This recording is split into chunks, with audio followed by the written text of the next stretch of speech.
అదేవిధంగా ఎంపీ అభ్యర్థిగా సాయన్నను పరిచయం చేస్తా ఉన్నాను.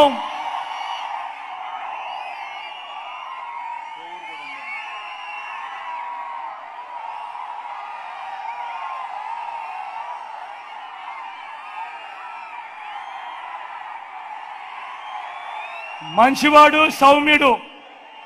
నేను సాయన్న గురించి ఎప్పుడు చెప్తా ఉంటా, సాయన్నకు మంచి మనసుంది అని.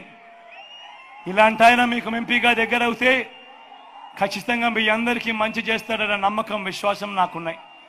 అన్నకు కూడా మీ చల్లని దీవెనలు, ఆశీస్సులు అన్నపై కూడా ఉంచవలసిందిగా మీ బిడ్డ రెండు చేతులు జోడించి పేరు పేరున ప్రతి అక్కకు, ప్రతి చెల్లెమ్మకు, ప్రతి అవ్వకు, ప్రతి తాతకు, ప్రతి సోదరుడికి, స్నేహితుడికి మీ బిడ్డ వినయపూర్వకంగా విజ్ఞప్తి చేస్తా ఉన్నాడు.